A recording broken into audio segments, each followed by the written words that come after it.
Até onde o dinheiro pode te salvar de uma enrascada? Te salvar da fúria implacável de um país. Ou pior, vários países. Isso é o que você vai descobrir no vídeo de hoje, onde veremos como os bilionários russos estão tentando escapar das sanções econômicas e estão até conseguindo.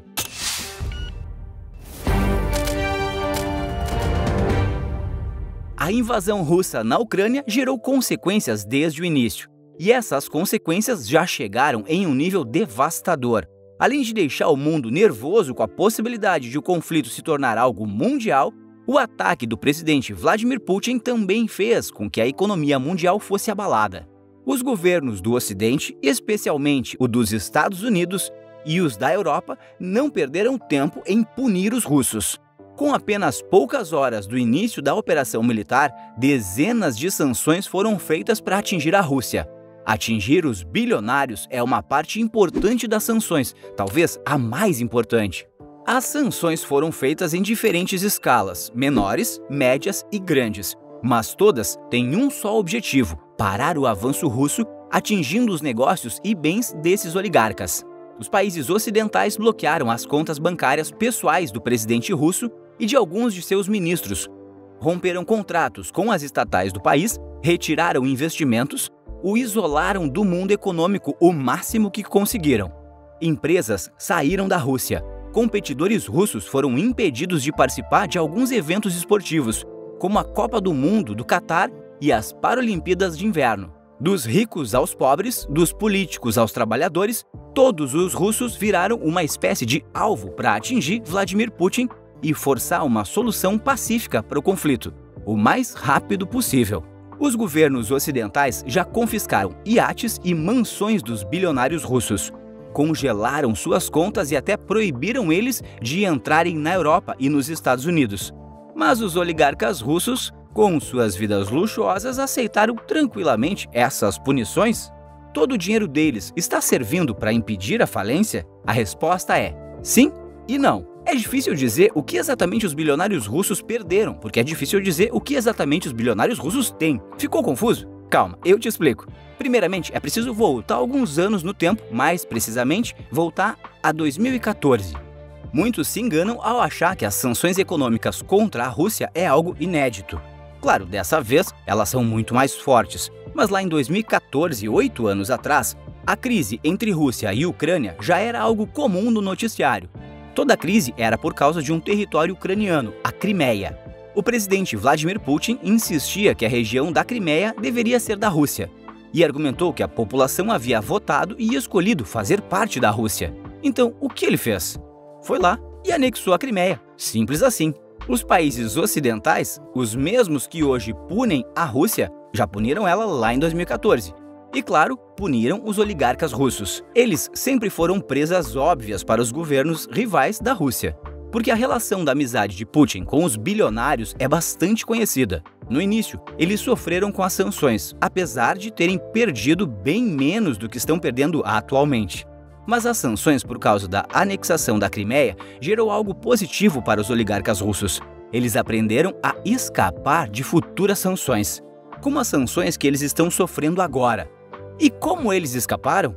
Principalmente utilizando paraísos fiscais. Se você não sabe o que é, eu te explico rapidinho. Paraísos fiscais são estados com uma política fiscal muito flexível, facilitando a entrada de dinheiro e bens estrangeiros, pagando impostos baixíssimos ou inexistentes, além de um grande sigilo bancário.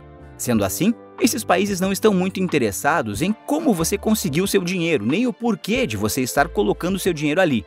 Então, os paraísos fiscais são os lugares perfeitos para os bilionários russos manterem boa parte de seu patrimônio a salvo das garras dos países que veem eles como inimigos. Além de precisar de ótimos contadores para fazerem essa operação financeira, usando os paraísos fiscais, os bilionários também pagam enormes quantias de dinheiro para os próprios advogados. Junto aos contadores, os advogados são os responsáveis por criarem uma tática de fuga de dinheiro para os oligarcas, o setor de evasões fiscais. E como funciona esse setor? Os advogados criam empresas de fachada e atuam como acionistas. Assim, os advogados movimentam e ocultam a atividade financeira de seus clientes bilionários sem serem incomodados. E essa tática está dando certo para fugir das sanções atuais? Sim e muito.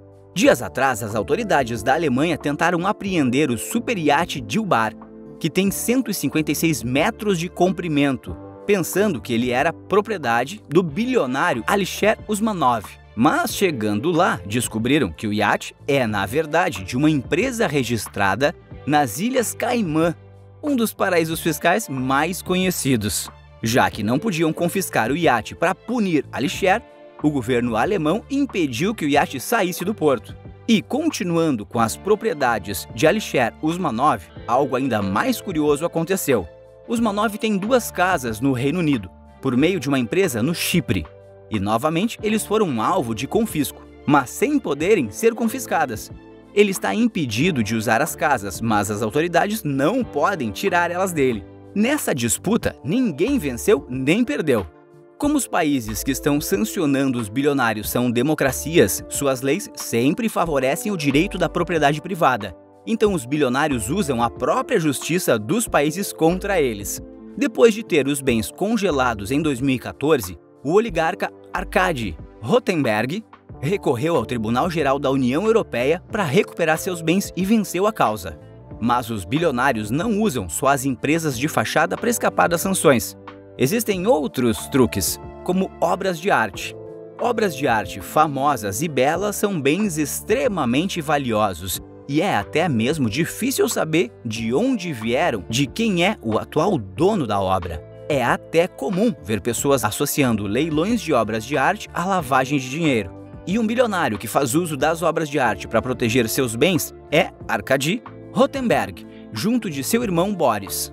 Os irmãos Rotenberg gastaram mais de 18 milhões de dólares em compras de obras de arte após serem sancionados pelos Estados Unidos em 2014. E os irmãos faziam uso de uma complexa rede de empresas e fundos para comprar essas obras. Essas estruturas eram tão difíceis de se classificar e identificar que assim eles conseguiam contornar todas as punições. Eles continuam sendo sancionados pelos americanos a cada ano que passa, e ainda mais agora. Uma curiosidade, Arkady Rotenberg praticava aula de judô junto com Vladimir Putin, o que explica a proximidade deles e por que Arkady é um dos principais alvos das sanções. Uma artimanha um pouco engraçada que os russos usam para fugir das sanções dos americanos é usar a regra dos 50%.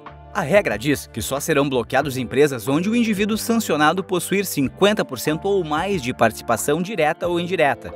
Então os oligarcas vendem suas participações para abaixo de 50% quando o caldo entorna. Usmanov, que já citamos aqui, fez isso recentemente, reduzindo sua participação na USM, um conglomerado dono de várias outras empresas, para 49%, no limite para fugir da punição. Outra forma bem óbvia de fugir das sanções é transferir suas ações para outra pessoa, alguém de confiança, tipo sua esposa. Foi o que fez o oligarca do aço Alexei Mordashov, que no mesmo dia que atingido pelas sanções transferiu sua participação majoritária na empresa Nordgold para o nome de sua esposa, Marina. Aliás, é importante esclarecer que mesmo antes de serem punidos, os bilionários já podem tomar medidas de precaução. Roman Abramovich, dono do clube de futebol Chelsea, colocou o time e várias de suas mansões na Inglaterra à venda antes mesmo de ser punido. Mas essa artimanha não adiantou muito. No último dia 10, quinta-feira, Abramovich foi sancionado pelo governo inglês, e essa sanção atingiu o Chelsea, que ele tanto quis proteger. O governo inglês, além de bloquear os bens de Roman Abramovich, também proibiu transferências de jogadores do Chelsea e a venda de ingressos para as partidas de futebol.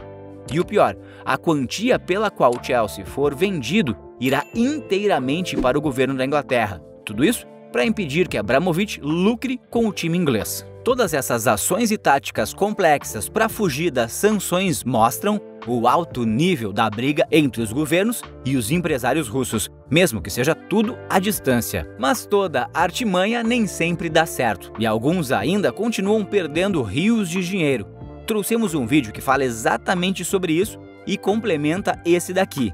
Ele está aparecendo aqui na tela, basta clicar que te vejo do outro lado em poucos segundos. Se quer ver mais conteúdo sobre os negócios impactados pelo conflito, se inscreva no canal e não perca nada. Por esse vídeo é isso, um forte abraço e bons negócios!